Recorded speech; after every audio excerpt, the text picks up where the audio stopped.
What is going on? I know it's a coconut, right? But I don't know how to get in there. I hear something, some liquid in there, some coconut milk, some coconut water. I'm thirsty. I really want it. I don't know. There's another coconut. Oh my goodness. Can I get that? Yeah, there it is. I got two of them. My gosh, I don't know. I've never been to this part of the jungle. We're deep in the jungle now, fellas. I think we just get to our story and then ski-daddle, hightail it out of here before the jungle. Everything else swallows us whole. All right, where were we? All right. Mowgli, cattle thief. It is time, Mowgli and Shere Khan, correct? It is time to come to the Council Rock. Down. Hurry them down. Akela, down. Rama, down. The herd paused for an instant at the edge of the slope, but Akela gave tongue in the full hunting yell, and they pitched over one after the other, just as streamers shoot through rapids. And the sand and the stones spreading out around them. Once started, there was no chance of stopping, and before they were fairly in the bed of the ravine, Rama winded Shere Khan and bellowed. "Ha ha!" said Mowgli on his back. "Now thou knowest." And the torrent of blackthorns foaming muzzles and staring eyes whirled down the ravine just as the boulders go down in flood time, the weaker buffaloes being shouldered out to the sides of the ravine where they tore through the creepers. They knew what the business was before them, the terrible charge of the buffalo herd against which no tiger can hope to stand. Shere Khan heard the thunder of the hooves, picked himself up, and lumbered down the ravine, looking from side to side for some way to escape. But the walls of the ravine were straight, and he had to hold on, heavier with his dinner and his drink, willing to do anything rather than fight. Sounds like a bully. The herd splashed through the pool he had just left, bellowing till the narrow cut rang. Mowgli heard an answering bellow from the foot of the ravine, saw Shere Khan turn. The tiger knew if the worst came to the worst, it was better to meet the bulls than the cows with the calves. And then Rama tripped, stumbled, and went on again over something soft, and with the bulls at his heels, crashed full into the other herd, while the weaker buffaloes were lifted clean off their feet by the shock of the meeting that charged. That charge carried both herds out into the plain, goring and stamping and snorting. Mowgli watched his time and slipped off Rama's neck, laying about him right and left with a stick. "Quick, Akela! Break them up! Scatter them, or they will be fighting one another. Drive them away, Akela! Ha, Rama, Rama! Hi, hi, hi, my children! Soft now, softly! It's all over." Akela and the gray bear ran to and fro, nipping the buffalo's legs, and through the herd wheeled once to charge up the ravine again. Mowgli managed to turn Rama, and the others followed him to the wallows. Shere Khan needed no more trampling. He was dead. And the kites were coming for him already. "Brothers, that was a dog's death," said Mowgli, feeling for the knife he always carried in a sheath around his neck now that he lived with men. "But he would never have shown fight. Voila! His hide will look well on the Council Rock. We must get to work swiftly. A boy trained young men would never have dreamed of skinning a 10-foot tiger alone, but Mowgli knew better than anyone else how an animal's skin is fitted on and how it can be taken off. But it was hard work, and Mowgli slashed and tore and grunted for an hour while the wolves lolled out their tongues or came forward and tugged as he ordered them. Presently, a hand fell on his shoulder, and looking up, he saw Baloo. He saw Bildeo. with the Tower musket, the guy from town, from the village, I believe. The children had told the village about the buffalo stampede, and Buldeo went angrily, only too anxious to correct Mowgli for not taking better care of the herd. The wolves dropped out of sight as soon as they saw the man coming. "What is this folly?" said Buldeo angrily. "Do you think that thou canst skin a tiger? Where did the buffaloes kill him? It is the lame tiger too, and there is 100 rubies of reward when I have taken the skin of Kanahiwara." He fumbled in his waistcoat for flint and steel and stooped down to singe Shere Khan's whiskers. Though most native hunters always singe a tiger's whiskers to prevent his ghost from haunting them, said Mowgli, half to himself as he ripped back the skin of the forepaw. "So thou wilt take the hide to Kanahiwara for the reward and perhaps give me 1 ruby? Now, it is in my mind that I need the skin for my own use. Hey, old man, take away that fire. What talk is this to the chief hunter of the village? Thy lucky and the stupidity of thy buffaloes have helped thee to get this kill. The tiger has just fed, or he would have gone 20 miles in this time. Thou canst not even skin him properly, little beggar brat, and forsooth I, Buldeo, must be told not to singe his whiskers. Mowgli, I will not give thee 1 anna of a reward, but only a very big beating. Leave the carcass." "By the bull that brought me," said Mowgli, who was trying to get at the shoulder, "must I stay babbling to an old ape at noon? Here, Akela, this man plagues me." Buldeo, who was still stooping over Shere Khan's head, found himself sprawling on the grass with a gray wolf standing over him, while Mowgli went on skinning as though he were alone in all India. "Yes," he said between his teeth, "thou art altogether right, Buldeo, though thou wilt never give me 1 anna of the reward. There is an old war between this lame tiger and myself, a very old war, and I have won. To do Buldeo justice, if he had been 10 years younger, he would have taken his chance with Akela, and had he met the wolf in the woods. But a wolf who obeyed the orders of this boy, who had private wars with man-eating tigers, was not a common animal. It was sorcery, magic of the worst kind," thought Buldeo, and he wondered whether the amulet round his neck would protect him. He lay as still, expecting every minute to see Mowgli turn into a tiger too.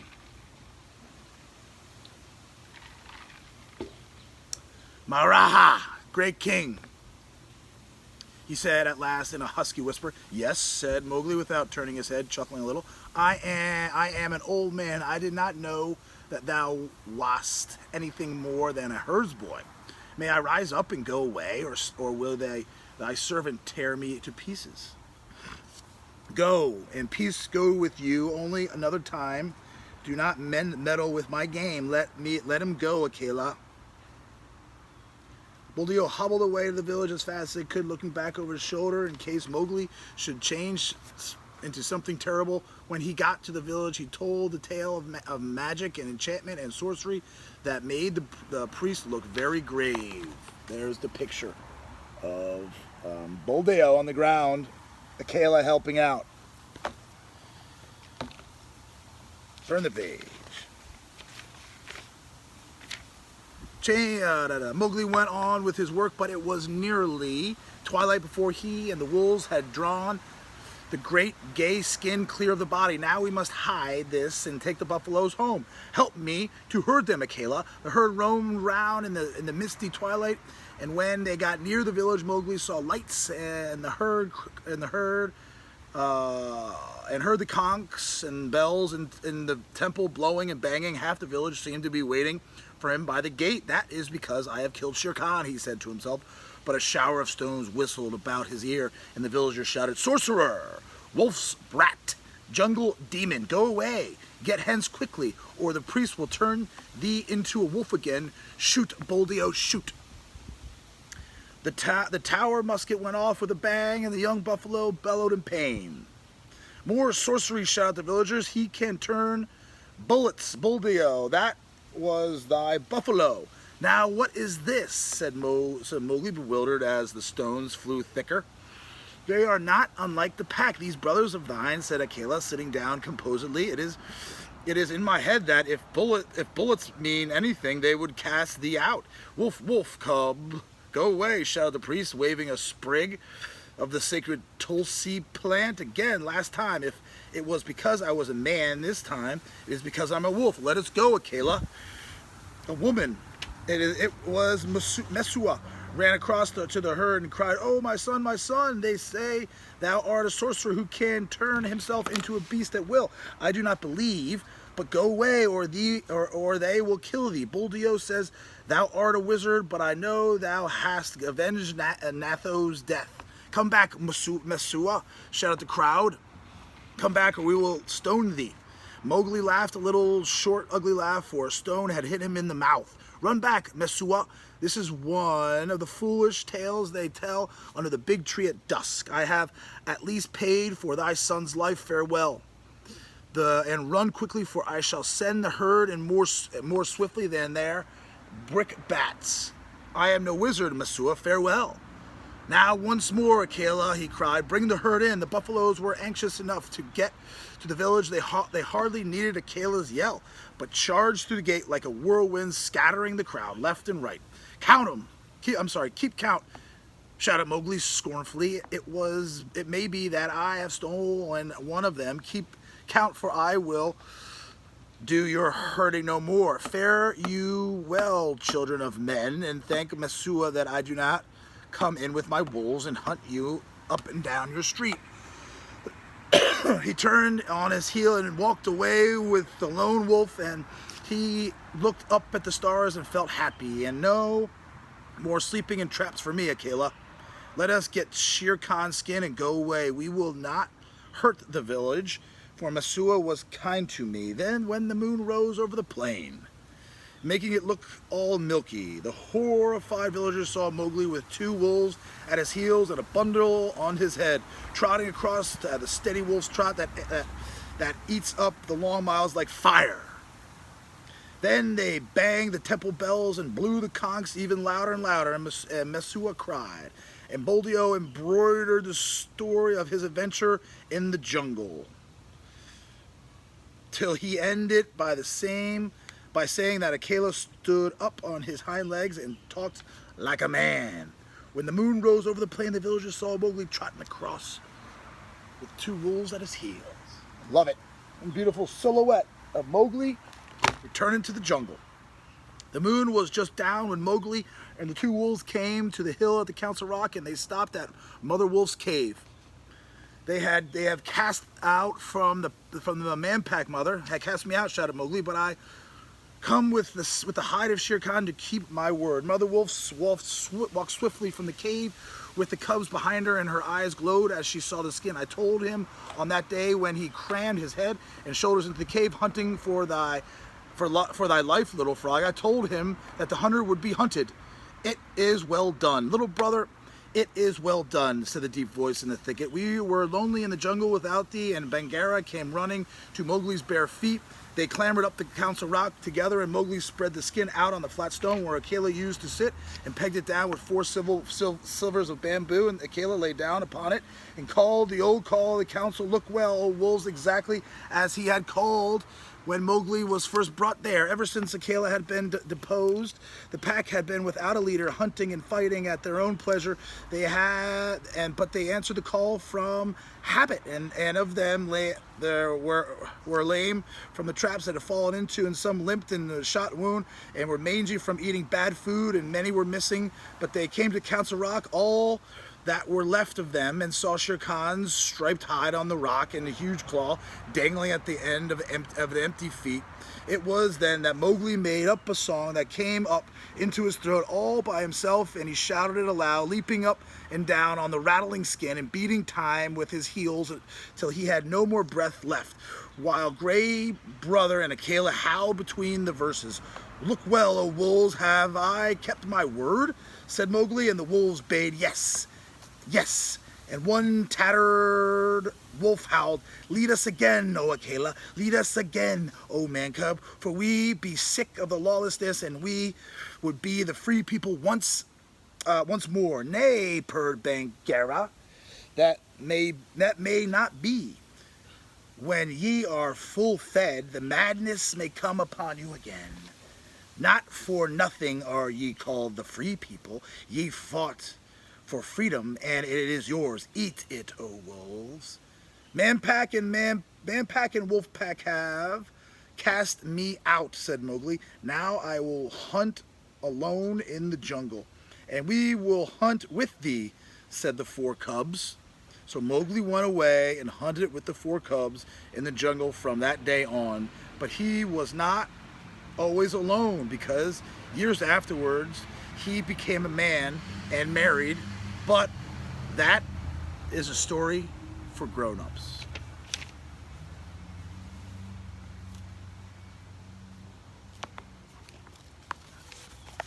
Clambering up to the Council Rock, Mowgli and Akela. Beautiful.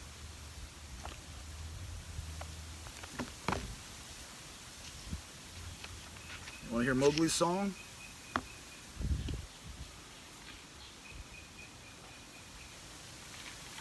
That he sang, the Mowgli's song that he sang on the Council Rock when he danced on Shere Khan's hide. Here goes. The song of Mowgli. I, Mowgli, am singing. Let the jungle listen to the things I have done.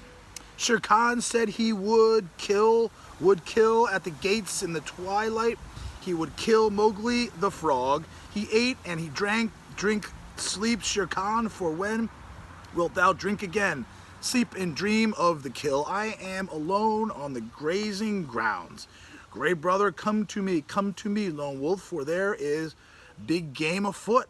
Bring up the great buffaloes and the blue-skinned herd bulls with the angry eyes. Drive them to and fro as I order. Sleepst thou still, Shere Khan? Wake, oh wake, here comes I, and the bulls are behind. Rama, the king of the buffaloes, stamped with his foot. Waters of the Waingunga, whither went Shere Khan? He is not Sahi to dig holes, nor more the peacock that he should fly. He is not Mang the bat to hang on the branches. Little bamboos that creak together tell me where he ran. Oi, he is there. Ahoy, there he is there. Under the feet of Rama lives the lame one. Up, Shere Khan, up and kill. Here is meat. Break the necks of the bulls. He is asleep. We will not wake him, for his strength is very great. The kites have come down to see it. The black ants have come up to know it. There is a great assembly in his honor. Allah, alala, alala. I have no cloth to wrap me. The kites will see that I am naked. I am ashamed to meet all these people. Lend me thy coat, Shere Khan. Lend me thy gay striped coat, that I may go to the Council Rock. By the bull that brought me, I made a promise, a little promise. Only thy coat is lacking before I keep my word. There's another page. With the knife that men use, with the knife of the hunter, I will stoop down for my gift. Waters of the Waingunga. Shere Khan gives me his coat for the love that he bears me. Pull, Grey Wolf, pull, Akela. Heavy is the tide of Shere Khan. The man-pack are angry. They throw stones and talk children's talk.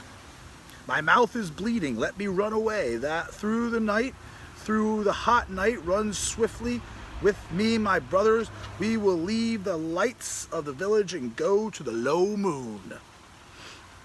Waters of the Wangunga, the Man Pack have cast me out. I did them no harm, but they were afraid of me. Why? Wolf Pack, ye have cast me out too. The jungle is shut to me, and the village gates are shut. Why? I danced on the hide of Shere Khan, but my heart is very heavy. My mouth is cut and wounded with the stones from the village, but my heart is very light because I have come back to the jungle. Why? These two things fight together in me as the snakes fight in the spring. The water comes out of my eyes, yet I laugh while it falls. Why? I am too Mowgli's, but the hide of Shere Khan is under my feet. All the jungle knows that I have killed Shere Khan. Look well, O wolves. Ahi, my heart is heavy with the things that I do not understand. Huh. I guess the end. So Mowgli, he doesn't quite fit in the jungle, and he doesn't quite fit in with the villagers, with his fellow human. I got a feeling there's more tales in this Jungle Book that we might have to return to, see how Mowgli does fail when he's an adult, or when he grows up and he gets married. But in the meantime, hope you enjoyed it. I enjoyed reading it, and keep reading at home. Keep turning the page. Keep letting that imagination fire. It's a beautiful thing. Let it go, and you never know where it might take you. Maybe even to the jungle.